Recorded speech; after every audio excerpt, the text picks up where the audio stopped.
Yo, what's going on, guys, and welcome. It's InfernoKun back with Telltale's Game of Thrones Season 2, a discussion about the playable characters. It's been a while since my last Game of Thrones video, but I've been so busy with all the E3 news about The Walking Dead and, of course, Batman, and there are a ton of videos that I want to make about all three games, but since Game of Thrones has not gotten any new news as of right now, there is still room to go ahead and speculate on who our playable characters are going to be. Now, of course, in Season 1 we had 5 playable characters. We played as 3 of them in the first episode, and then we went on for playing as all 5. Now, of course, we had Mira, Asher, Roderick, Ethan, and Garrett as our playable characters in Season 1, and I can see that actually changing in Season 2 because, of course, some died and some are in a different position that will probably not make them playable.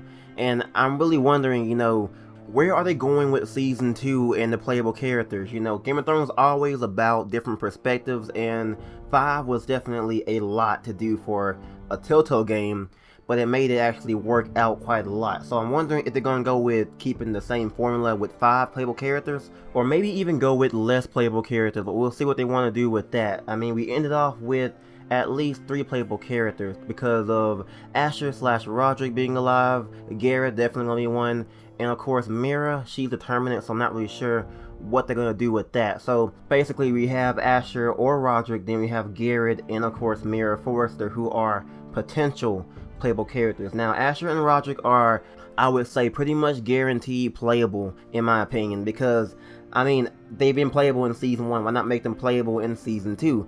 But at the same time, I can see why it won't really last very long, because both of those characters are determinate, so you can be one or the other, and each of those characters, Roderick and Asher, they both might act different, they both might have different dialogue and different scenes, they have different enemies, they have different friends, and it's a lot of work for them to go ahead and do different scenes with these two characters and not make them the same, because good thing about the ending of episode 6 is that it both went down different ways. Asher had a little peaceful meeting, or dinner actually, and Roderick had all-out war.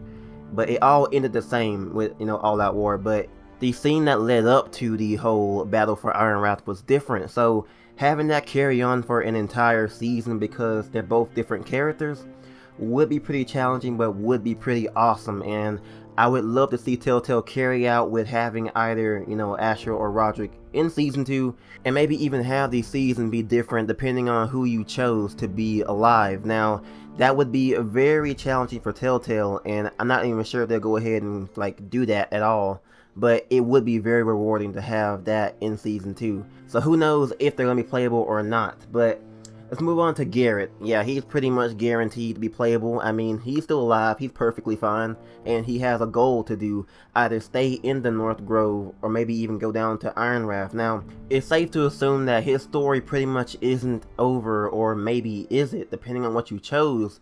You stay in the North Grove or you go down to Ironrath, different stuff can happen. There are just a bunch of things that can happen to make them not playable, in my opinion, but that can again. So I think Garrett is going to be playable. I hope he is. He was an awesome character, and there is much for him to do because he changed a lot in Season 1. But Mira is a big one because she can actually die in episode 6, but can be alive as well. Now with her death, obviously she won't be playable because she'll be kinda dead, but if she's alive, of course Morgan had plans for her if she survived, and I don't see her ever really having any kind of freedom at all, even if she's playable. I mean, she's pretty much married to Morgan and probably under, strict watch and guards and stuff like that, so I really don't see her being playable, her just going to a side character type thing. So I guess Mira could be off the list for me in a little bit. That's what I think personally. So hopefully we can, understand how it's going to work out in Season 2.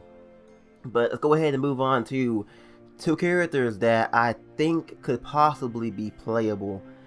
Josara and Elsara. Now, of course, Josara, he's the dude who is a warg, and Elsara, she dabbles in blood magic. Now, Of course, they are the bastards of Lord Gregor Forrester, and it would make sense to have them playable because they both have unique abilities.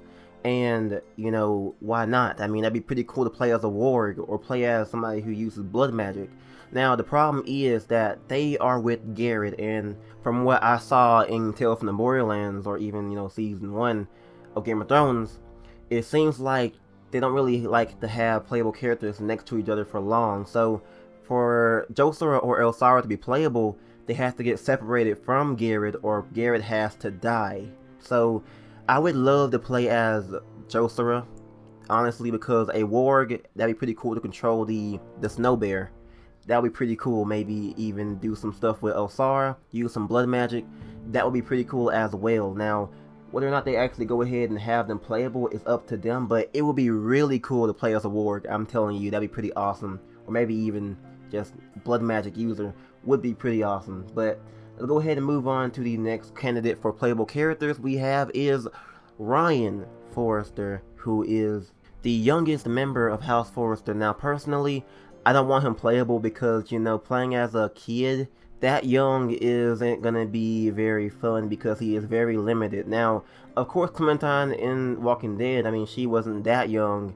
And of course, Ethan Forrester was around 13, and Ryan's about 8 years old, so I'm not sure what interesting things they can do with an 8-year-old. I mean, in the TV show Arya, she was around that age, I mean, probably even older, but she had an interesting storyline. So if Ryan goes down the path of Arya Stark, not him becoming a faceless man or anything, but if he becomes as badass as Arya Stark, I can see him being interesting. But personally, I don't want him playable in Season 2. So let's go ahead and move on to the next one we have is the one that I want to be playable the most out of anybody, is Beskha. Now, she is an all-around badass, and she mostly hanged out around Asher in Season 1. And I can see now that they got separated that she can actually be playable in Season 2. Now, I can totally see her being playable. Like, we know her backstory, we know all about her, we even know what she is capable of and what she can do, and it would be really awesome to see her playable and probably even taking care of Ryan Forrester while trying to get back to wherever Asher or maybe Roderick is. So that could be her job, that can be what she does, protecting Ryan, and having her playable would make so much sense and would be awesome in Season 2. So nothing else to say, she will be an awesome candidate for Season 2 and would love to have her playable. Now go ahead and move on to the last one I can think of as of right now. Well, not actually. We have Talia Forester. I don't think so. You know, there isn't much they can do with her because she wasn't really as, you know, prevalent in Season 1. She did her job. She was just there for, like, you know, emotional support in a way, and she was a really awesome character, but I don't really see her being playable. But let's go ahead and go on to Malcolm Branfield, who is the uncle to the Foresters, or at least to Asher and Roderick and all of them.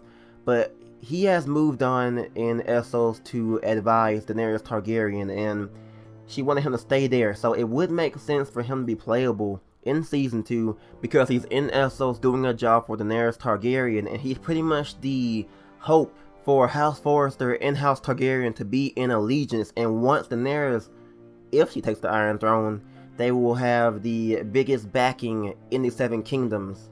Like, that would be pretty awesome. So I can see Malcolm being playable, but I'm not really sure if the people want him to be playable. He will be pretty awesome. He was pretty awesome in Season 1, and I can definitely see him being playable. So for my final list of playable characters, I will say at least 5. Now, 1 of course will be Asher or Roderick. 2 will be Garrett Tuttle. Then of course we have 3 being either Josara or Elsara Snow, and 4 being Beskha, and 5 being Malcolm Branfield. So that's my list of playable characters who possibly could be in Season 2 of Game of Thrones. If you guys have your own speculation on who could be playable in Season 2, please go ahead and comment them down below in the comments. I want to see what you guys think regarding the playable characters in Season 2. And go ahead and like the video if you guys did enjoy. I will greatly appreciate it. And go ahead and subscribe for more Telltale Games videos. This has been InfernoKun, and I will catch you all next time on Game of Thrones. From eyes we Forresters born. To ice we all return. Father, brother, I've sworn to God